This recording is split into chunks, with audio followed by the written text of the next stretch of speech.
Welcome back to the channel, ladies and gentlemen. Today, I'm here to bring you guys the full story of what if Deku had Gambit's powers. This is one of those videos that I made such a long time ago, but I feel like nobody really paid attention to it. That's why I'm here to do it again with a new thumbnail.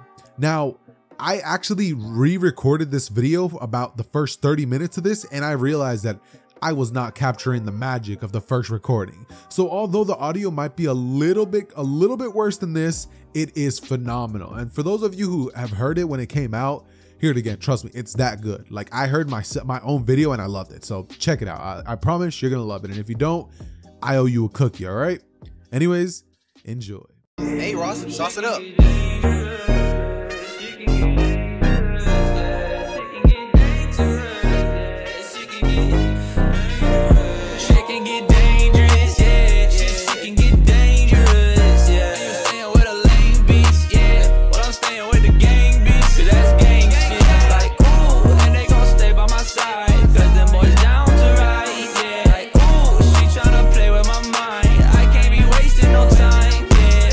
Alright guys, so where this story is actually going to start off is basically when Deku's born. See, in this version of events, the only real change that's really going to happen in terms of the story is, well, going to be two major things actually. Number one being like the least major thing. Obviously, we got to have my boy Deku looking like Gambit, so you already know I got to give him the, you know, the brown hair instead of the green. And he's basically going to be inheriting that from his father, who in this version of events is actually going to be a magician who specializes in card tricks. And you guys already know why I'm doing this, like, don't even act. Now, in case you guys don't actually know who Gambit is, I'm definitely going to be linking down in the description a video explaining who he is, his powers, and maybe a history video, or maybe I might drop like a little community tab post explaining it. But with that being said, let's just keep going.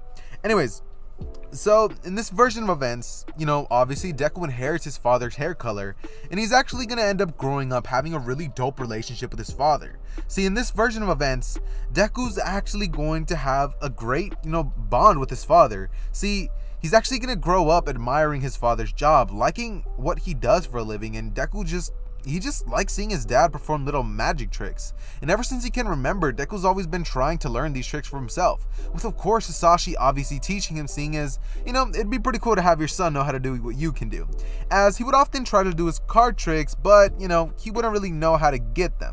And this is pretty much how Deku's essentially going to get into cards. Now, this is when, you know, we're just going to go ahead and skip on over to when Deku's about 4 years old, after a couple of, you know, months or years, I guess you could say, basically trying to do the card tricks for himself. It wouldn't exactly be the best, but there is one simple trick that he's, you know, figured out how to do. He can pretty much, you know, do like a really simple card trick that anybody can really do, where you pretty much just find people's cards and you fling it at them, essentially. Now, this is when we're now exactly gonna, what? Anyways, this is when we'll now actually have Deku in school, as he's pretty much gonna discover his power this day. Deku would essentially be showing one of his classmates his little magic trick, as they'd be watching and they'd say, "Whoa, that is my card!" As Deku would say, "Let's go, I got it!" As his eyes would start beginning to glow, you know, pink. Oh, and also, I know Gambit's eyes are red, but I want to make his eyes pink.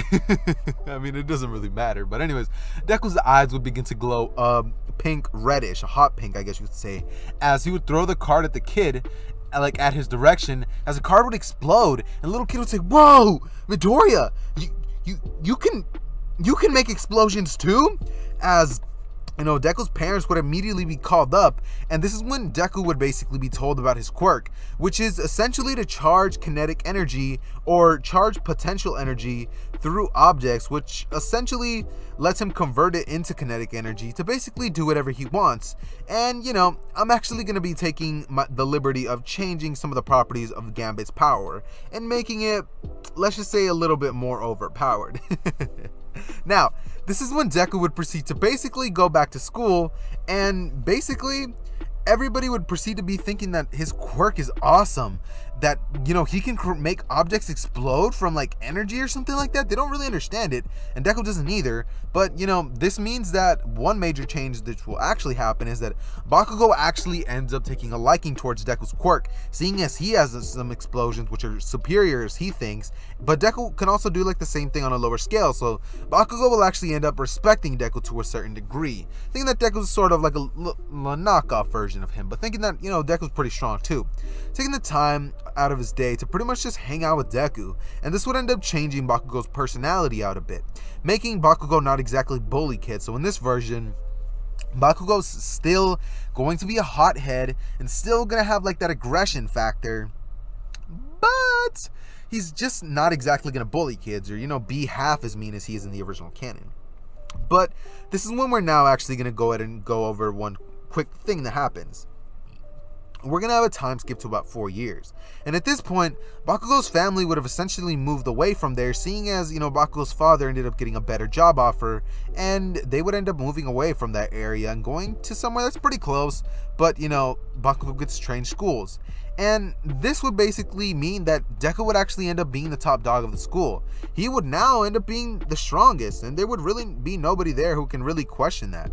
And at this point, Deku's pretty much been learning how to use throwing cards with his quirk and basically actually getting quite into it. You know, he can throw a couple good throws with his cards, and, you know, he's pretty decent at it. He doesn't always hit his marks, but, you know, he's pretty high at it.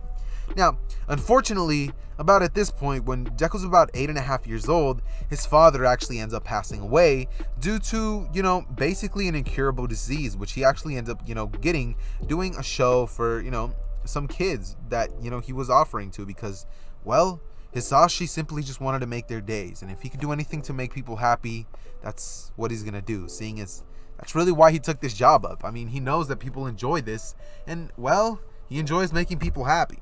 So this is when, you know, his father ends up passing, and Deku as well left alone with his mother. But before his father could have actually died, Hisashi would have actually told Deku to please go after his dreams and become a pro hero like he had always dreamed about, as Deku would hold his father's hand and say, Dad! Dad! No! As Hisashi would pass. And this is when Deku would, you know, begin to wipe his tears away, as he would say, I'll do it, Dad. I'm gonna become the best hero just for you. No, for me and you. I'm gonna make you proud. And I don't know where you are right now, but I'm gonna make you proud. As this is when we would now have Deku essentially taking his training a little more seriously. It's weird how I went from sad to happy like all of a sudden. But anyways, Deku would proceed to start taking his training a little more seriously, basically training in a couple of other options for the next couple of years.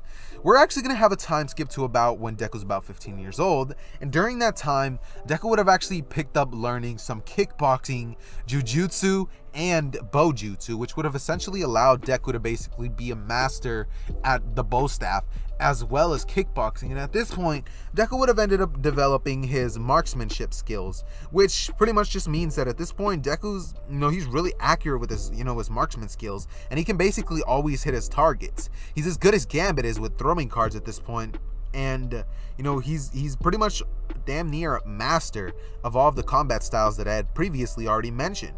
So this is when we're now actually going to go over to the day of the sludge villain incident, when a couple of things are actually going to start, you know, going down. Now, this is when at this point we would have Deku being about, well, let's just say he's going to be about 15 and no, he's like 15 months, right? And this is when they're all in class. The teacher would walk up and be like, yo, what do you guys want to do when you grow up? As he would basically tell them all that he's joking. He knows exactly what they want to do. They all want to become heroes. And he would throw the papers in the air, just doing the average thing. As everybody in the class would proceed to say that, yeah, and Deku's going to definitely be the strongest with that amazing quirk of his. And he already has hand-to-hand combat down. He's going to be great. As everybody would begin to basically cheer on Deku. And this is when the day would basically go on normal, except Deku would actually have to rush home on this particular day, seeing as he actually has somewhere that he has to get going with his mom. Now, Deku would take the different path that he does in canon. And this time, instead of, basically getting caught off by the sludge villain, before the sludge villain could have actually latched itself onto Deku, Deku would have barely dodged it, rolling out of the way. And this is when Deku would basically take out his bow staff, as he would click the top and it would basically expand. It'd be kind of like an extendo pole, I guess you could say, as Deku would look straight at the the sludge villain, as he would say, "What do you want with me?" As the sludge villain would look at him and say, "Give me your body, kid." And Deku would say, "No, can't do," as he grabs the staff and he pretty much just flips himself over the sludge villain, basically just trying to avoid him. As Deku would basically just be jumping around and basically using his extreme, acrobatics as well as agility to basically move around the sludge villain, not allowing him to basically catch Deku. As this is when Deku would try to attack the sludge villain with his bow, as it would basically get stuck inside of it. As Deku would say, "Oh crap." And this is when the sludge villain would basically drag him in, smiling, as he says, "Ha ha ha ha, gotcha, kid." As this is when All Might would say, "Texas, smash!" As we would have All Might coming in out of nowhere, just kind of smacking the sludge villain away. And this is when Deku would proceed to basically get happy and pretty much fanboyish in the same way that you would imagine, normal people to, except not as geeky as before, I guess you could say. Now, this is when we would have Deku essentially meeting All Might, and All Might thanking Deku for holding the sludge villain off long enough for him to get there. As Deku would end up getting, this All Might's autograph, and All Might would thank Deku for his cooperation, as he would basically go off, not exactly having enough time to ask Deku what his quirk is or anything like that, seeing as his time limit is actually about to run out. Now, this is when Deku would essentially arrive home, and this is when we're now actually going to get into the next 10 months of training, which are actually going to be used to pretty much just better his control of his kinetic energy quirk and basically transfer it through other things, other than cards and things that he can throw. See, at this point, Deku would have decided that, his staff is great, but, he could potentially make it even more deadly by charging kinetic energy through that. As this is essentially what Deku would proceed to basically train in. He would train in using his kinetic energy quirk in his bow staff, as well as, a couple of different cards that he would have actually ended up, buying online. They're not exactly the greatest thing, but, they're pretty cool.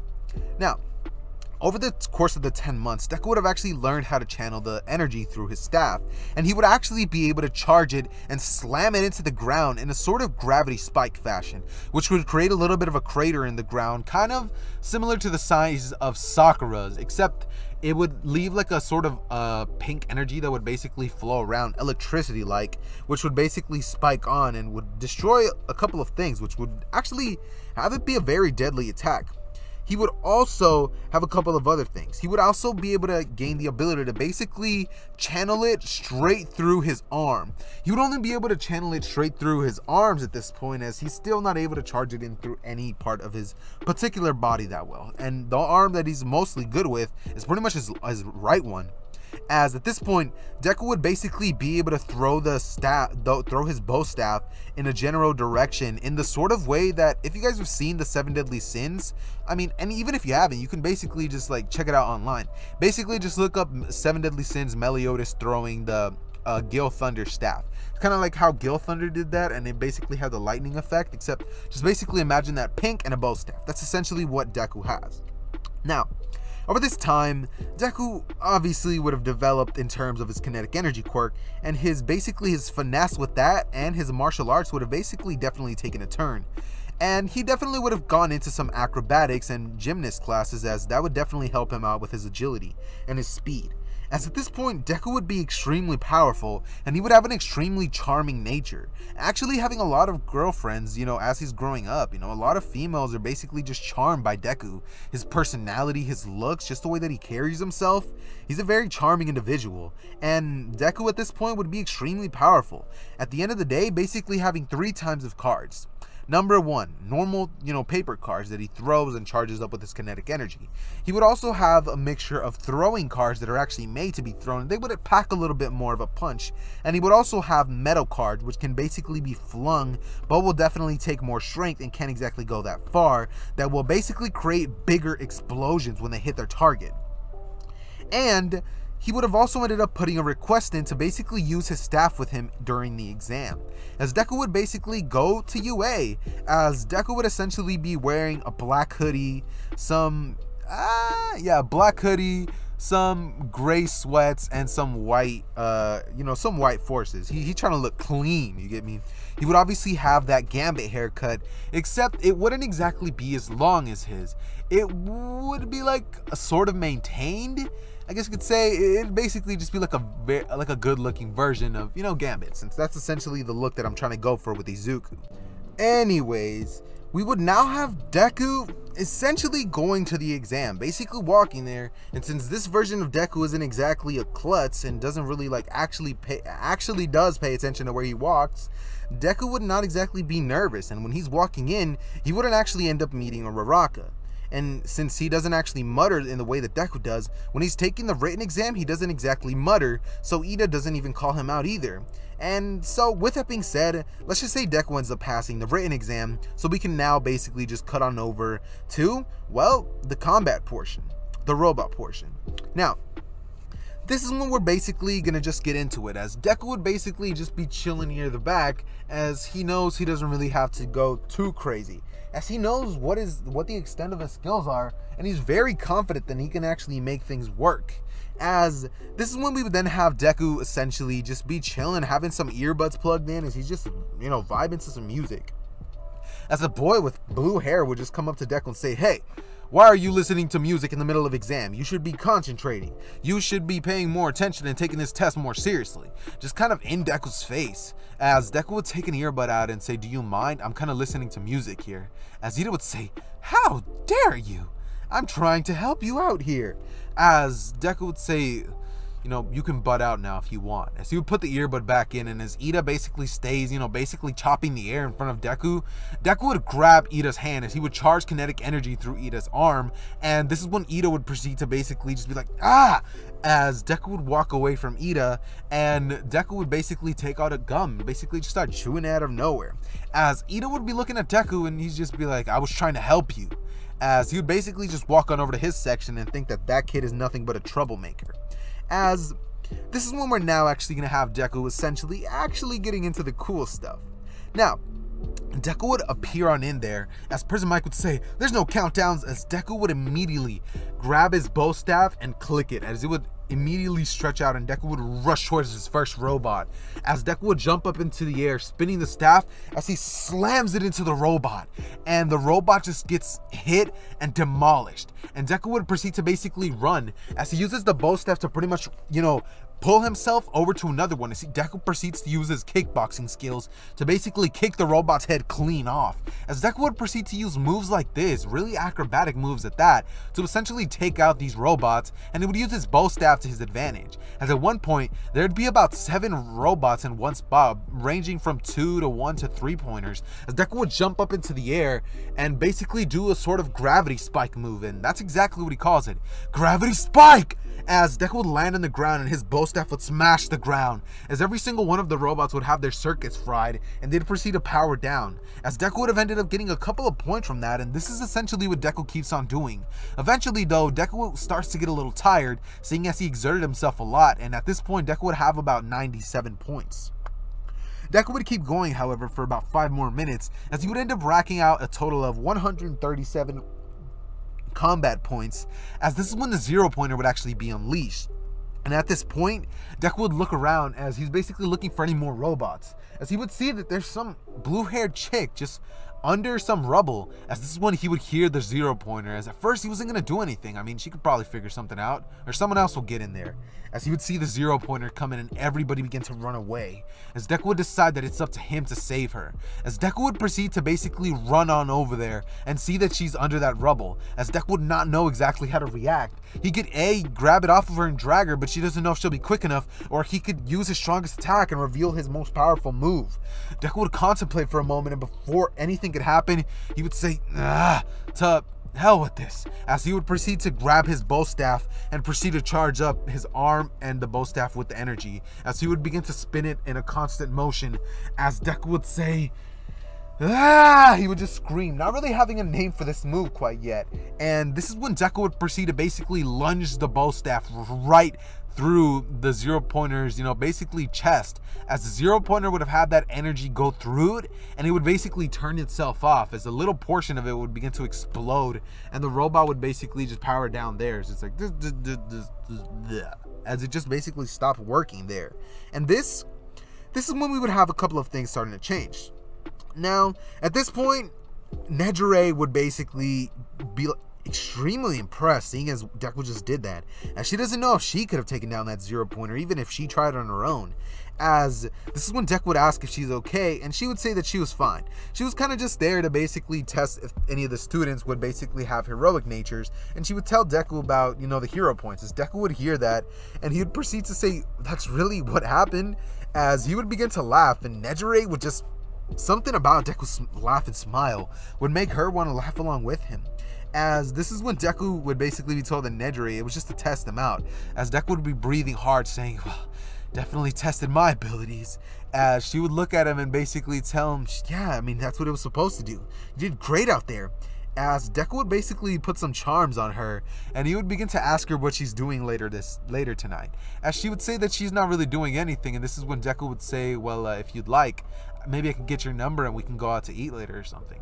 As Nejire would say that sounds nice, and this is when Deku would basically go home and rest up a bit. As about at 8 o'clock, Deku would go over to Nejire's and basically pick her up after texting her, what the date is going to be. And she'd basically be ready in a little, sundress, I guess you could say. As it'd be pretty hot around this time. Actually, no, Deku's wearing a hoodie. Let's say she's wearing, just any, something nice, all right? And Deku would arrive. As Deku would proceed to essentially basically just take Nejire on a date, and they'd go out to eat with Deku putting the charms on and the moves on Nejire, as Nejire would slowly begin blushing and laughing, and they would have an extremely amazing time. Deku and Nejire would just be, chapping it up, and they'd basically just be clowning and laughing at things, just having a great time. And since Deku has such a really infectious personality, Nejire would just get brought in by that. And by the end of the day, they'd go on a little bit of a stroll at the park. As after this, they would just end up having a great day. And this is when, they'd basically just continue to text for the next couple of days after this. As this is when we're now actually just going to skip on over to Deku getting his letter, being told that he's going to get in, an extra 70 hero points since there was no damage, and then Deku just basically walks to his first day at UA, which Nejire sends him a text telling him good luck and that she hopes he does well. As Deku would say thanks, and he would proceed to tell her that, he wishes her luck too, and she would say thank you as well. And they'd basically go off to their respective classes. As we would have Deku walk inside, he'd basically be wearing the UA uniform, as some of the girls in class would actually look at Deku and they'd begin to get close to him, asking him if he's single or, what he's doing there, what his quirk is. And a lot of the females in Class 1A would definitely be drawn into Deku immediately, not based on anything except for his looks. As Deku would essentially tell them that, he's kind of talking to someone and, he's kind of busy. As they would basically not leave him alone. They would say, that doesn't matter, you can talk to multiple people. And by they say, I mean Mina, and like someone like Suyu, who's a little more bolder, the bold girls. As we would have Invisible Girl go up there, and they'd basically try their luck with Deku, but Deku would turn them all down, seeing as he basically doesn't want any of them. I mean, Nejire is way better anyways. As, the reason for this is that Deku essentially looks like a young version of Gambit, with like the comb over haircut, as I had already stated. And yeah, this is when Deku would basically take a seat, and this is before Bakugo actually even got into the class, so Deku would have actually been there a little early. Now, this is when Deku would proceed to look at somebody who just walked in, as it would now be introduced as Katsuki Bakugo. He would walk inside, and Deku would stand up out of nowhere saying, "Bakugo?" And, Bakugo would look over there and say, "Huh?" As Deku would say, "Wait, Kacchan?" As, we would have Deku just basically looking towards him, and Bakugo looking towards Izuku, telling him, "Well, I'll be damned. Izuku Midoriya. Didn't expect to see you here." As Deku would say, "Nah, honestly, I didn't expect to see you here either. I mean, I didn't know what hero school you were going to be going to, but wow, I guess we just got lucky, and we're now basically getting to hang out again." As Bakugo would say, Hell yeah. And this is when Deku would proceed to basically look at Bakugo as he would say, well, what do you want to do? Oh wait, no, not what do you want to do? He would say, how'd you do on the entrance exam? As Bakugo would say, you did great. He's pretty sure he was told he got second place, as he would basically say he wishes he could have done better, but whoever got first place must have been strong. As Deku would say, do you want to know who got first? As Bakugo would say, yeah, who? As this is when Aizawa would wake up and basically start telling them to go get changed, as Deku would have not actually been able to tell Bakugo what would have ended up happening. As we would then have Deku essentially getting changed and basically just talking to Bakugo, with Kirishima telling him that he's ripped, he's built amazing, and Deku would basically just tell Kirishima he appreciates that. As he would proceed to essentially go through the little quirk exam, as Deku would be thrown the ball, and Deku would charge the energy through the ball, as he'd basically throw it up into the air, and he'd, whip out his bow, as he would basically smack it as far away as he can. As the ball would be charged, I'm gonna say a good 870 something meters away. As yeah, he actually, now let's go 1,346 meters away, since he hit it with a kinetically charged staff, as well as his incredible physical brute strength. So this is when we would now have Deku essentially basically being revealed as the first place, as Bakugo would say, what? You're the first place? As this is when Deku would say, sure am. As Bakugo would say, how'd you get so strong? And Deku would proceed to tell him that after he left, he ended up training way harder, and that his dad ended up passing. As Bakugo would say that he's sorry for his loss, but tell him that, he definitely got stronger over this time. As we would then have Deku essentially acing the next couple parts of the exam, such as the grip strength. He basically breaks that thing, and he would end up getting a great score in the long jump, which he basically wouldn't, oh wait, no, he wouldn't have been able to use his staff in the ball throw. So go back to the original, as Deku would basically just jump on over using his physical strength, and he'd basically jump over the entire thing, just barely. Now, this is when we would then have, actually no, he would use his acrobatics to basically do like a flip over it, as he would land over. And this is when we're now actually going to get into like the push-ups and the rest of that stuff. As Deku would get incredible numbers for that, seeing as he's incredibly physically fit and basically extremely adequate for the things that he's doing at the moment. And that's essentially how things would be going as for Deku and, his portion of the exam. Bakugo would definitely get a great score as well, as Deku would have actually motivated this version of Bakugo to train a little bit more. So Bakugo would have taken his training a little more serious, and he wouldn't be a DICK. I'm saying that because I don't want to get demonetized, by the way. Anyways, we would then have Deku essentially just basically being told by Aizawa that he did great, as everybody in the class would basically congratulate Deku for getting first place, with the rest of the score basically going as it did in canon.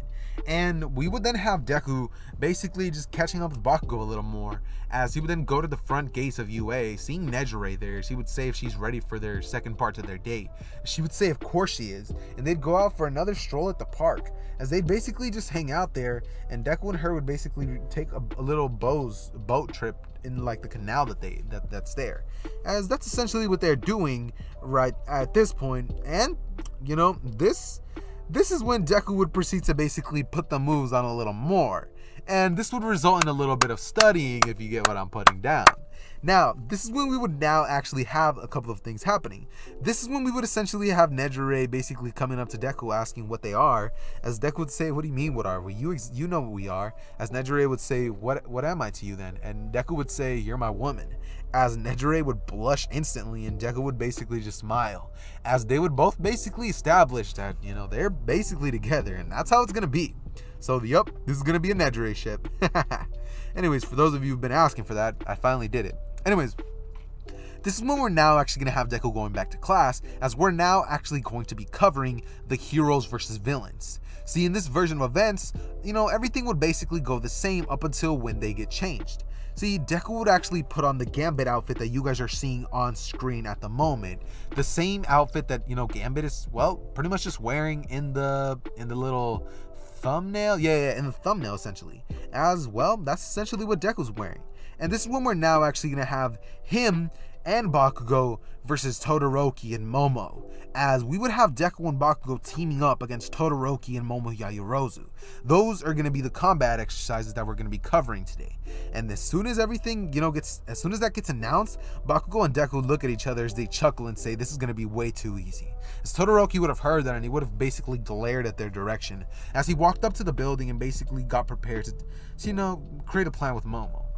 As we would then have Bakugo and Deku basically just deciding that they're definitely going to create a solid team. As Deku would ask Bakugo what the plan is, and Bakugo would say nothing. They should just charge in there. As Deku would say that, well, whatever. Might as well do it anyways. Saves them time, as this is when they would basically go into the building, and seeing as I'm going to say there's about 5 floors, I'm going to say that the first 2 floors are just fine, but they feel a little cold. As once they get into the third one, they would notice that it was actually flash frozen, as Todoroki would have frozen the upper sides to the building, having Momo actually having to make herself a little bit of a sweater to basically remain with heat. And that would basically have Momo basically restricted from using her quirk, as Shoto would realize that, and he would realize that what he did was actually not that smart. Now, this is when we would have Deku basically going up there, as Bakugo would say, this is bad. As Deku would say, what do you mean? As Bakugo would say that he needs the heat to basically generate his, his explosion quirk, that his sweat. And Deku would say, right, as he would basically, have a staff and he would slam it into the wall, having the kinetic energy basically destroy all of the ice. As Bakugo would say, that's a little better. And Deku would then basically proceed to smack Bakugo in the hand, having a bunch of heat go through his hand as Bakugo would create some sweat. And this one would then have Deku and Bakugo basically just destroying the wall to the building that Todoroki and Momo were in. As Bakugo would have, basically created himself a distraction, and Deku would have taken the route of the window. As he would have basically gone, out to the window area and basically would have used his acrobatic skills to get to the top of the 5th window, which is where they're actually keeping the bomb. And Deku would bust in through the window, basically keeping silent, as Momo would have been the only one who noticed, as at this point Todoroki's handling Bakugo, and Deku would have rushed at Momo, smacking her on the side of the head with a staff, knocking her out as Deku would have rushed towards the bomb and grab it instantly.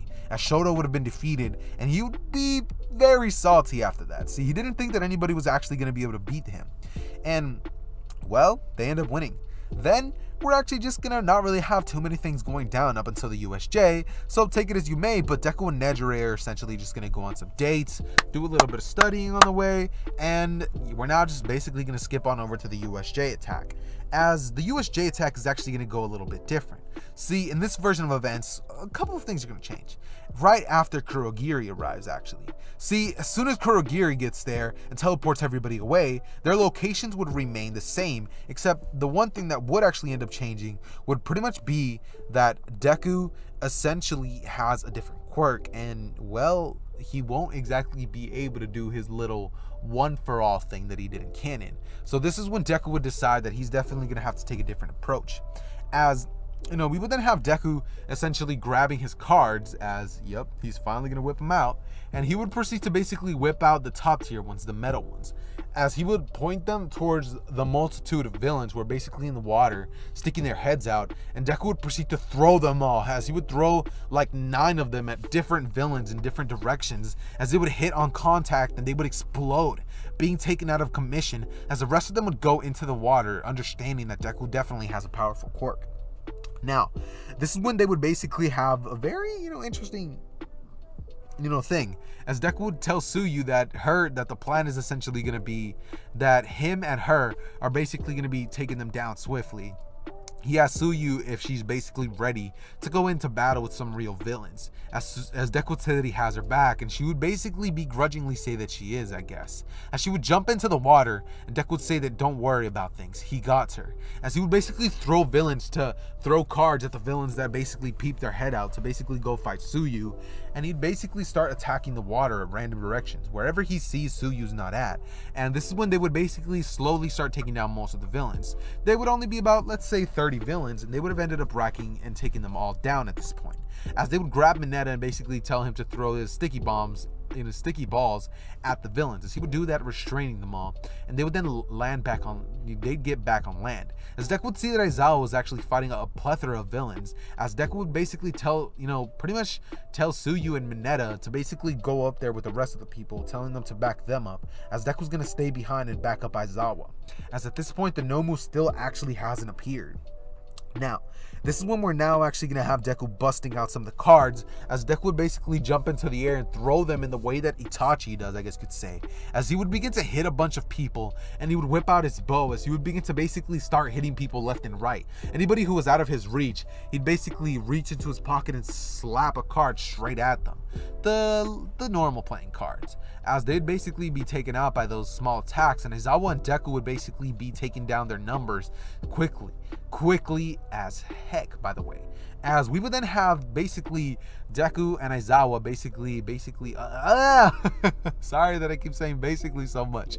They would essentially, see how I changed that up? They would essentially proceed to take down a lot of the villains, and this is when Shigaraki would get angry, as he starts scratching his neck, saying that it isn't fair, that that kid wasn't supposed to be there, as he would proceed to tell the Nomu to attack him.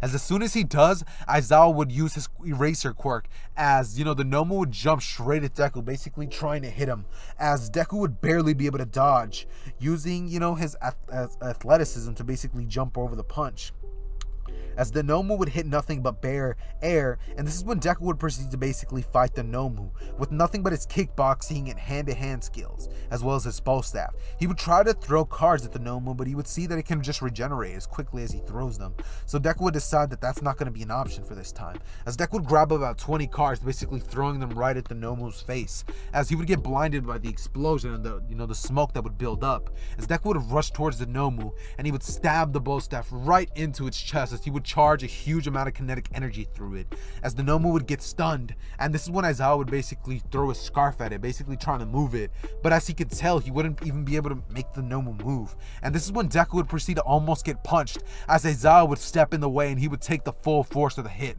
as Aizawa would be thrown to the ground, and this would actually end up angering Deku a lot. He would end up jumping away with the staff, as he would say that there's no other choice, as Deku would basically proceed to jump into the air and say, "Gravity Spike!" as he would stab it into the ground, and the Nomu would basically be caught off balance. And this is when Kurogiri would basically appear out of nowhere, trying to back up the Nomu, as Todoroki, Bakugo, and Kirishima would arrive, and they would begin to basically fight off Kurogiri, as Bakugo would decide that he's going to go take out that Shigaraki kid, that Shigaraki guy, as he'd basically fight Shigaraki one-on-one, and seeing as Shigaraki's not exactly the strongest at this point, he would end up basically getting slapped around by Bakugo, as you guys would expect him to, and we would then have Deku essentially keep fighting on the Nomu, which is actually going to be a very hard-fought battle. He would end up striking the Nomu in various places, and Deku would end up, basically jumping away from the Nomu, asking Todoroki to back him up, as Todoroki would shoot an Ice Geyser right there, as Deku would have just enough time to charge up his staff, and he would throw it straight at the Nomu's head, frying its brain, and it wouldn't be able to regenerate after that, as the Nomu's body would fall onto the ground. And as that happens, All Might would actually bust through the door saying that he is here, as Ito would have ended up calling for backup, and this is when they would basically end up taking Shigaraki as well as Kurogiri and the rest of the villains into custody, as he would arrive there, and shortly after the rest of the pro heroes would, as they would proceed to basically restrain the rest, and Deku would go over to Aizawa thanking him for stepping in there, as Aizawa would basically tell Deku that was reckless what he did, but the ends justified the means, so he would tell Deku that he'll let it slide this time, but he needs to be more cautious of what he does. He would cough out some blood, and Deku would basically take Aizawa to Recovery Girl, as this is when they would basically go over to the 2-week break, as Deku would basically use this break time to basically fix his bow staff, as it would have actually ended up breaking during this time, as the multiple slaps of the Nomu would have ended up damaging it greatly, as he would basically go over to the support course and all that stuff, and he would have himself get a little bit of an upgrade. His would now be more durable, it would be far more compact, it would be basically created out of the strongest metal in the world, and we would basically have Deku adding a feature which is basically a grappling feature, which is kind of like Batman, where he basically shoots two ends of the staff stabbing into the building, and he can basically press a button to basically slide over to it, as that's essentially what Deku does to the staff. Now, this is when we're now actually going to basically talk about some other things that happened. During this time, Deku and Bakugo definitely would have trained together about 3 of the couple of days, and Nejire would have actually done a little bit of training with Deku as well, as Deku would have and Nejire would have ended up getting down to some studying as well as training, seeing that Nejire is actually very, she's very, strong.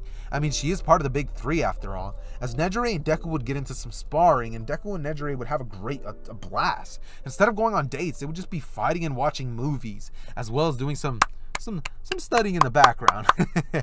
Anyways, we would now actually gonna go ahead and skip on over to the sports festival, as we would then have Deku actually giving the speech. As after he gives a speech, they would have a brief moment where they're basically going into their their little lots, as Nejire would go up to Deku and basically tell him that he hopes he wins, as Deku would basically promise Nejire that he's gonna be winning this for her, and Nejire would proceed to smile, telling Deku good luck, and Deku would do the same for her, telling her that she better try her best. As we would then have the race start, as we would have Deku essentially running with his full speed, basically using his bow staff to basically go over the 0-pointers and basically land safely, as we would have Deku essentially using his throwing cards to basically throw other people who surround him off of their game. Anybody who's basically anywhere near him would basically get caught off guard by Deku's throwing cards, such as Bakugo and Todoroki. Since they're both basically his main threats, Deku would definitely be trying to take them on, as he's running as fast as he physically can. Deku would definitely be extremely fast, and he can kind of keep up with Bakugo and Todoroki. He'd be right on their tails throwing cards at them, as one of them ends up cracking Todoroki's ice, having Todoroki basically get caught off guard, and we would then have Bakugo and Todoroki basically fighting, Bakugo and Deku fighting for second place, as they'd be going off, and Bakugo would end up getting first, with Deku second and Todoroki third, seeing as Deku would have ended up kept catching Todoroki off guard with his his couple of moves that he has in his arsenal. As this is when we're actually gonna have basically them being told the rest of the things, as we would have them all basically creating the cavalry team. And since Mei Hatsume was actually the one who made him his staff, he would actually be a lot more trustworthy of her quote-unquote babies, as the team would basically consist of what it was in the original. We would have Deku, Mei Hatsume, Tokiyami, and Uraraka all on the same team. And because she's useful, Uraraka would have been there, seeing as she can basically make everybody be weightless. As we would then have a little bit of a battle, which would basically kind of go to canon. Deku would decide that his smartest move, instead of going for the 1 million, he's going to decide that he's going to go after the small people. So Bakugo and Todoroki would basically be the ones who fight over the 10 million point headband, and Deku would be playing the long game, thinking about things, using his brain, as the rest of them would basically be trying to go for the 10 million, and Deku would be catching everybody else off guard, as we would then have Deku racking up enough points to get second place, with Todoroki's team actually being in last place. Bakugo's team being in last place, as the headband was stolen from him and he barely managed to scrape through. Now, this is when we're now actually going to have a couple of things going down. We're now going to have the first battle consisting of Deku versus Shinso, which is essentially going to be a one-sided slap.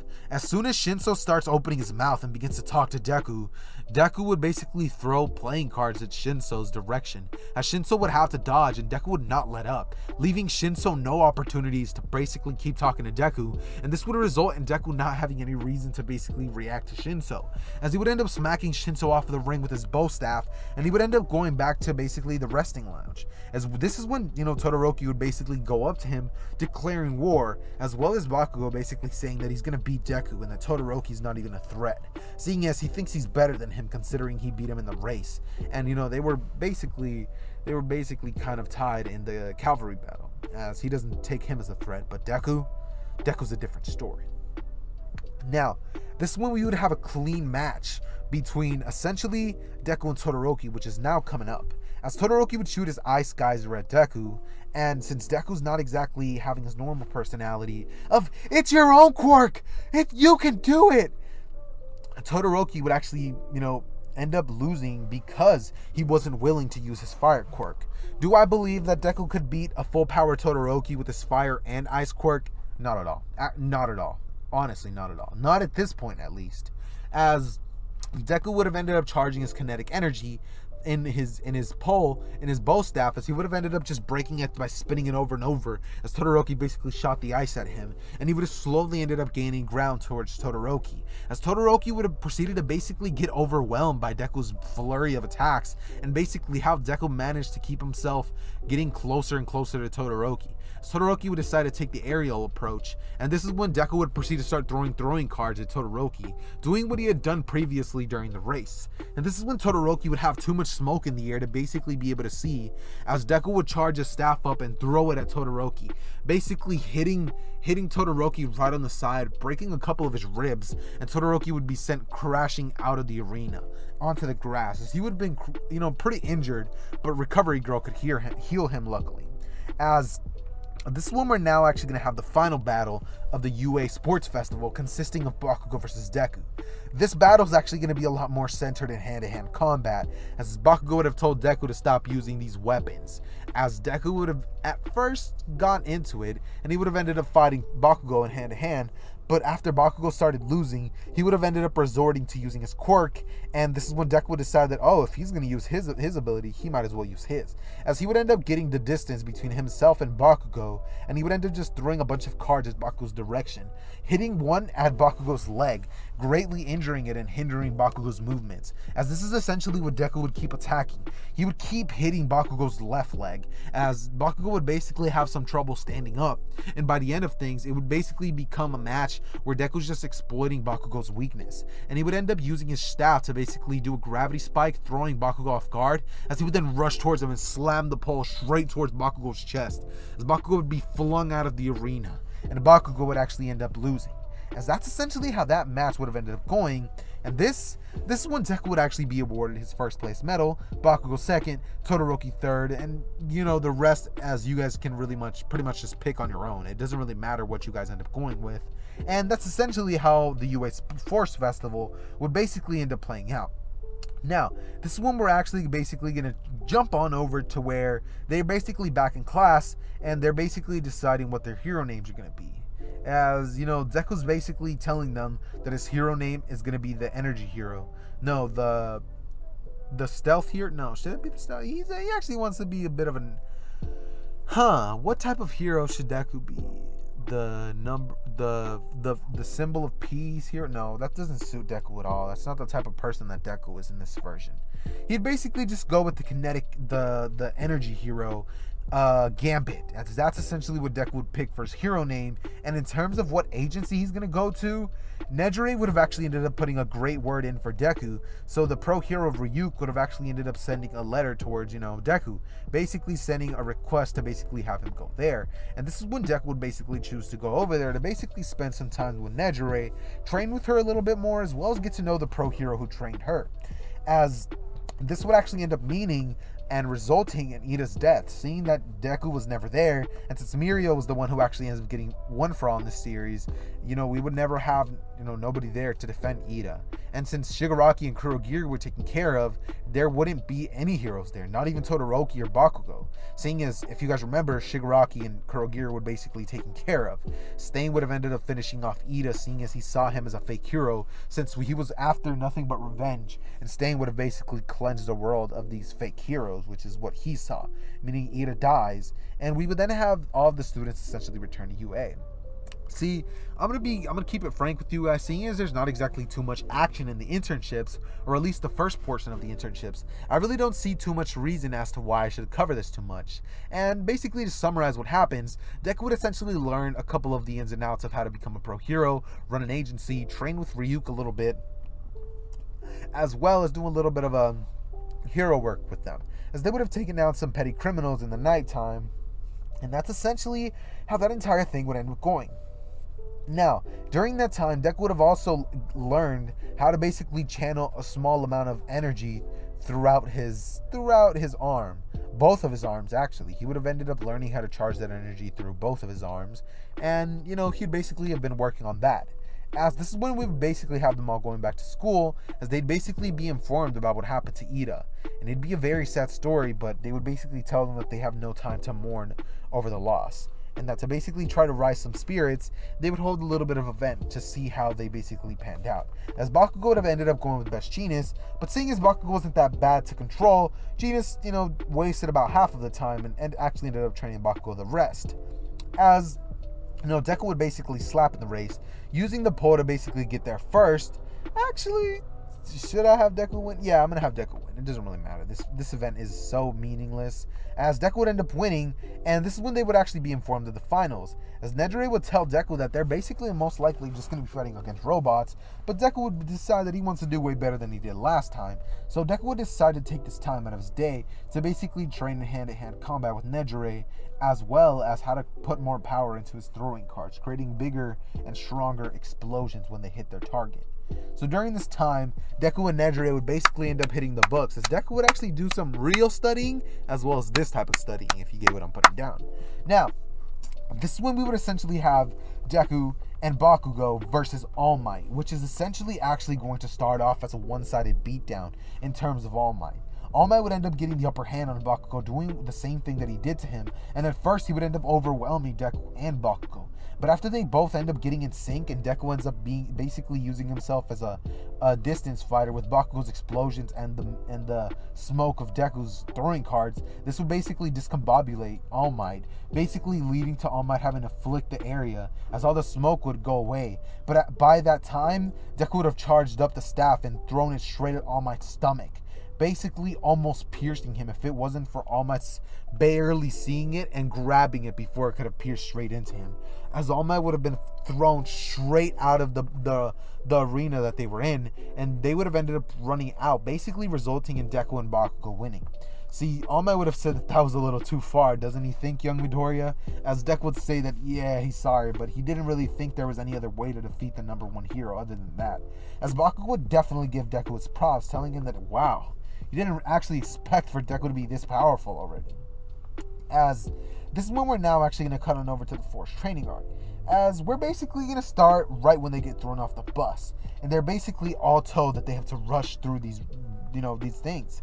As during this time, Deku would decide to put his training of using the kinetic energy through his body and try to do that as he fights the robots. No throwing cards, no staff, nothing but physical hand-to-hand combat and kickboxing. Jiu-jitsu as well, as Deku would blitz on in there, and he would basically begin to take out a couple of the monsters, as it would actually take them about let's say the same time that it did in canon to basically destroy all of the monsters. As about 1 hour in, Deku would have finally started getting the hang of it, and Deku would have definitely become more of an asset towards the team instead of holding them back. As actually, since we actually had Deku basically having taken down Shigaraki and Kurogiri, as well as Bakugo, Todoroki, and Kirishima, we would actually not have an attack going down against the students here. See, instead, in this version, we're actually going to have it so that their training session is actually going by normal and smoothly. Nobody would end up attacking them, meaning that Deku and the rest of the people will actually use this time to train, getting significant boosts to their quirks and their finesse and abilities. As Deku would have ended up training against Aizawa and basically the Wild Cats, as that's essentially what they would have basically been training in, as him and Aizawa would basically just do some hand-to-hand combat, and Deku would end up fighting against the teachers, seeing as none of the students could actually do it for him. Deku would end up charging the energy straight through himself, and this is something that I'm basically adding because of myself. I know, technically Gambit cannot do this, but seeing as how in this version, it's not going to be no X gene, I decided to take some liberties to, give my own twist to the power and make Deku a little more overpowered, I guess you could say. So, at this point, by the end of it, Deku would have actually gained the ability to essentially have like a little bit of a lightning kinetic energy aura, a pink one at that, basically going through him, as he would basically look like the Gambit in the thumbnail when he does it. And this is when they would basically just go back, as they'd be informed about the provisional license exam, and this is when they would go take it, having this little portion basically go by relatively easy.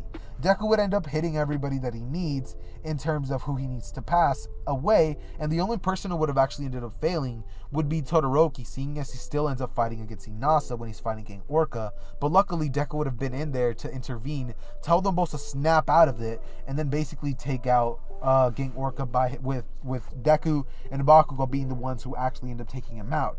Gang Orca would have definitely posed a threat, seeing as he has that sonic shockwave, but Deku and Bakugo using their cunningness would have definitely overwhelmed Gang Orca, I believe, or at least that's what I think they would have definitely been able to do. Now, this is when we would then have them essentially going back to class and meeting the big three, as this is when Deku would basically see Nejire in class with the rest of his classmates, seeing that Deku has a little bit of a thing with Nejire going on, as some of the girls would begin in UA would basically say, oh man, why? As you know, the rest of the other ones who basically would have gotten attracted to Deku would basically decide that, yeah, they should probably back up unless they want to get taken down by one of the big three. As you know, Aizawa would notice that Deku has a little bit of a relationship with Nejire, as he would proceed to basically just be like, wow, isn't that crazy? As you know, in this version, when Mirio ends up asking them all to fight, Deku would accept, and Deku would actually be caught off guard, seeing as Mirio can control about 40% of One For All at this point, and seeing as he also has that permeation quirk, which basically renders Deku's abilities kind of useless, seeing as he can't exactly hit Mirio. Mirio would have ended up catching him off guard after a long and drawn out fight, which would have resulted in Deku basically getting punched in the stomach and getting sent flying. But Deku's resilience would have actually had it so he didn't get knocked out, and Deku would not have basically passed out, seeing as, you know, he's pretty durable too. So, you know, this is when we're now actually going to have it so that Deku actually ends up, you know, taking an interest in Mirio and actually going over to Sir Naide's agency after Mirio would have basically asked him if he was willing to go with him. As this would basically lead to Deku and Mirio basically going to Sir Naide's agency. As Mirio would explain to Deku that Sir Naide likes people who can make him laugh. As Deku would say that this is actually not going to be much of a problem, seeing as Deku's a very charismatic person and he can kind of control people in a sense. People whose minds aren't that strong can be controlled, meaning that Sir Naide, it won't work on him. But his charm will definitely help him out in terms of having Sir Naide like him more. And this is when Deku would basically have Sir Naide laugh. But Sir Naide would actually tell him that he still has to get the stamp from him. And he asks him what he's going to gain from, you know, basically training this kid. As Deku would basically proceed to steal it from him. The way Deku would have ended up basically stealing the stamp from Sir Naide would have basically been that he overwhelmed him. And he basically made it so that no matter what Sir Naide basically knew, he wouldn't have been able to basically avoid it, as he would have thrown a bunch of cards all over the place, seeing as, yeah, he's a great fan of All Might, but, you know, he wouldn't mind if a couple of objects get hurt during the process, as Deku would have ended up hitting a couple of Sir Naide's precious All Might things. But, you know, Sir Naide did tell him that he doesn't care what happens to the room. So Deku would have overwhelmed Sir Naide with the throwing cards. He would have thrown him off balance with his gravity charge, which he would have done quickly. And he would then, you know, charge the kinetic energy through him to move so fast Sir Naide couldn't react in time. Basically leading to Deku taking the stamp and signing the thing for himself. As, well, that's essentially how that happens. And this is when Mirio and Bubble Girl would basically walk back in. As we would then have Deku and Mirio basically go on a patrol. And this is when things would actually take a major turn. A lot of things are actually going to start changing from here. A lot of the major things, actually.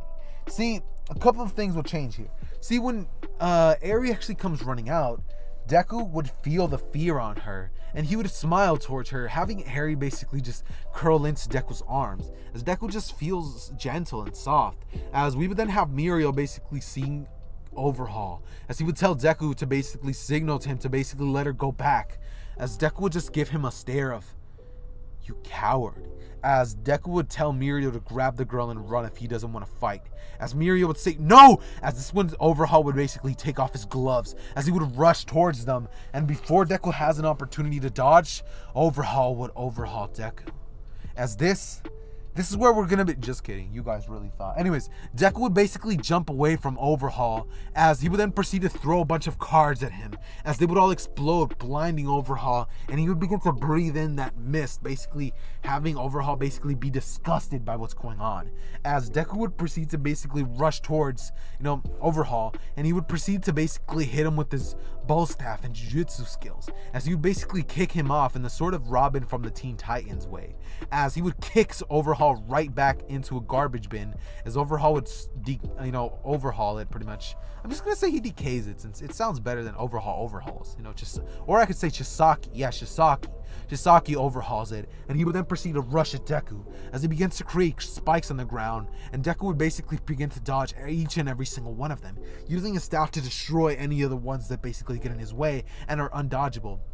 And this is when Mirio would have decided that there's no dodging this anymore, as he would put Eri down in a pretty secure location away from there, as he would basically blitz back there and basically go through Overhaul. He basically tried to ruin him and basically atomize him, as Mirio would have phased through him and hit him with the very hard hitting hit at the back of Shisaki's head, taking him out. And this is when Deku would basically land his final strike on him, throwing a giant explosion right at Shisaki's body, as Mirio would say, "Hey, what was that for?" As Deku would say that he's sorry, he didn't mean to. He thought that he didn't really see Mirio coming, seeing as there was a smoke screen.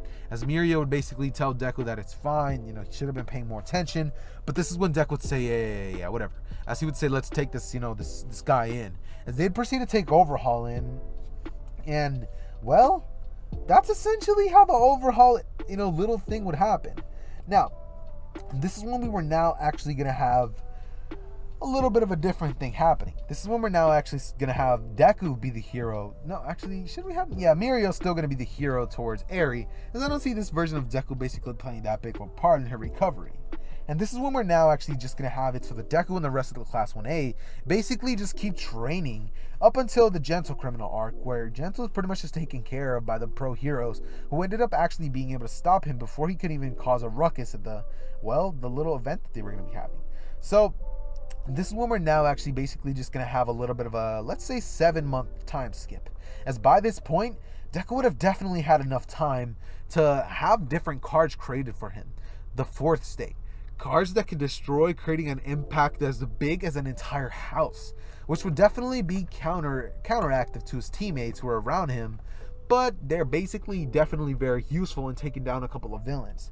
As he would have also ended up training his staff, basically learning how to have the energy go through it the entire time, and he would have also learned how to create a sort of full cowling state with his kinetic energy, basically having it go through himself and basically having himself gain a little bit of a really dope looking power state, a little bit of a Super Saiyan looking transformation, I guess we'd say, where he just looks like a total just god. Honestly, he is getting extremely powerful by the day, and Deku's brute physical strength will be rising through the ranks every month, as he would end up training with people such as Mirio, All Might, Nejire, and a lot of pro heroes who would definitely see that Deku's definitely going to grow into someone powerful. As during this entire time, we would have actually had All For One gaining a new successor, seeing as Shigaraki failed because he wasn't quite determined enough and he didn't know what he wanted. He focused on somebody who wouldn't have been good for the long run, as he would have ended up picking up a brand new successor, Stain, the Hero Killer, as he would end up basically gaining a bunch of other quirks that All For One would pretty much give to him, and Stain would have ended up training during these months, gaining a much stronger abilities, as Stain would have gotten about 5 to, let's say, 7 times stronger than his original counterpart that we have in the manga. As this is when they would essentially basically just go over to the Class 1A, as they would basically attack on the day of the Class 1A versus Class 1B training joint. As this is when a lot of the heroes would actually be there present to basically try to take down the threat, as All For One would have arrived with everybody who they pretty much had except for Kurogiri and Shigaraki. Muscular would be there, however, posing a big threat to the other people, and a clone of Kurogiri would have been made, seeing as they needed, another copy of him, and they definitely would have another reserve for that, since Dr. Ujiko would have ended up creating one of those for himself. Now, this is when we then have basically them all basically rampaging, and we would have a little bit of an early on war arc, with the heroes being unprepared completely. But seeing as in this version, Deku's way more powerful than his counter, counter self, and basically, let's say he's about on the same level as his counterpart in the manga right now in the War Arc, who basically was able to go toe to toe with this version of Shigaraki, except he doesn't have all of the quirks that Deku has. Manga spoiler, sorry about that. I didn't kind of realize what I was talking about. Anyways, this is when Deku would basically charge up the kinetic energy through his body, and he would basically blitz over towards, All For One, getting into a fight with, punching him over. And this is when All Might would basically arrive, telling Deku that it's fine, he'll take care of it. As All Might and All For One would basically engage in a battle, which would be very similar to the one in canon, except the other pro heroes around, such as Mirko and Endeavor and Best Genius, and then, any of the other students would basically be charged with handling the Nomu and Muscular and characters such as that. We would have Endeavor versus Dabi, which would actually result in Endeavor barely winning and basically being in critical condition, almost being killed by Dabi after Dabi revealed the fact that he was actually Toya Todoroki, throwing Endeavor completely off of his game, and this would have almost resulted in Endeavor's death. He would never be able to become a hero ever again, seeing as Toya would have definitely burned him beyond recognition, but Endeavor would have barely survived. I wouldn't even call this surviving, seeing as he was, destroyed in a way that no other man would have basically survived. As we would then have people like Hawks coming in, taking down a couple of the Nomus, and Hawks would have ended up taking down Twice, just like he did in the manga, seeing as he viewed as Twice as a great threat to the heroes, as Twice has the potential to become one of the strongest villains. As this is when we would essentially have the fight with All For One and All Might come to conclusion, as at this current point we would have Deku versus Muscular, which would result in Deku basically running around Muscular using his staff to basically throw him off balance, and he would basically throw a bunch of cards straight at Muscular's fake eye, which would have basically destroyed it, and one of them would have actually ended up penetrating Muscular's eye, exploding it and blinding him. As that would have been very gruesome, but then we would have Deku appearing in front of him as he would stab the staff straight through his stomach, having Muscular pass out as he would smack him on the side of the head, dropping Muscular to his knees and falling. As we would have Deku and the rest of the heroes basically taking on the charge against the Nomus and people like Gigantomachia. We would have a battle which is very, very, very meticulous, which would basically include a lot of really dope fight scenes, with Deku basically having the upper hand against most of the people he fights, but the rest of the heroes essentially struggling, kind of in the way that we would have it against in the manga. With the only real change being that, Ida isn't there. And this is when we would basically have it so that, All Might ends up defeating One For All, and Deku would finally reach Stain.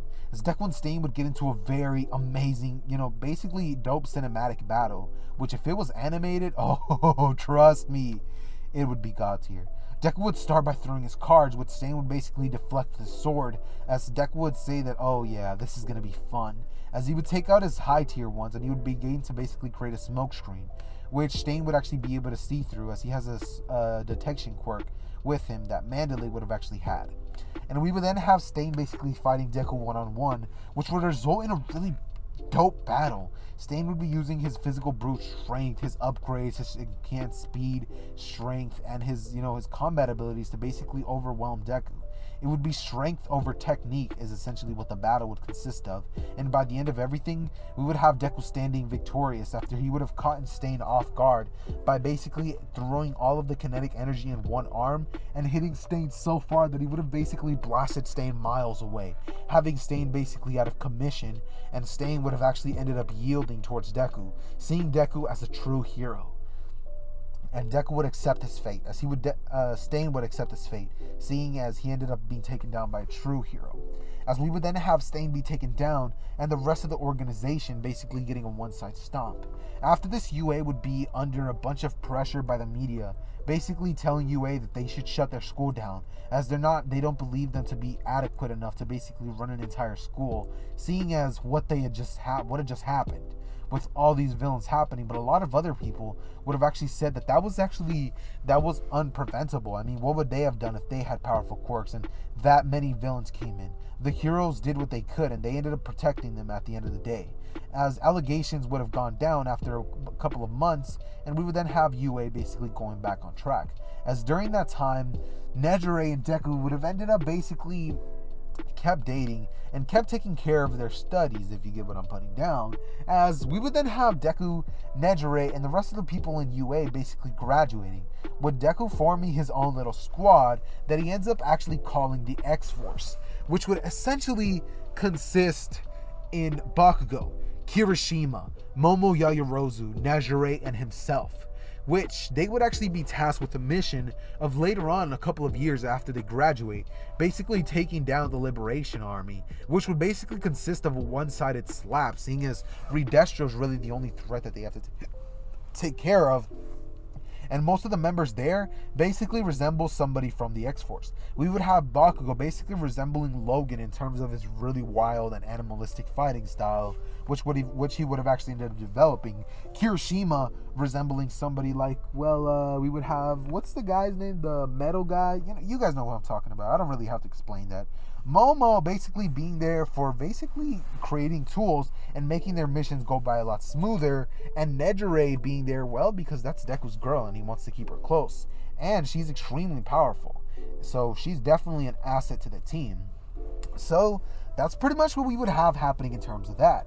But with that being said, guys, I hope you guys enjoyed the video, as I actually had a blast making this. I know this wasn't exactly as long as my other series are, but come on, we just got to appreciate the fact that at least I did a Gambit Deku. And I hope I did the boy Gambit, where his credit was due. He's a very powerful and extremely gifted, individual, I guess you could say, as I had such a blast making this What If, honestly. And I'd really appreciate it if you guys can go down below, basically smash that like button, hit me with that subscribe button, and basically just let me know what you guys thought of the video as a whole. Let me know what ideas you guys would like me to do next. And with that being said, you guys are basically going to be seeing some title screens up at top, which are basically videos that you guys can click on after seeing this, in case you guys are interested in binge watching more of my content. But with that being said, guys, I hope you guys enjoyed the What If. It has been your boy Zether, and I am out. Peace.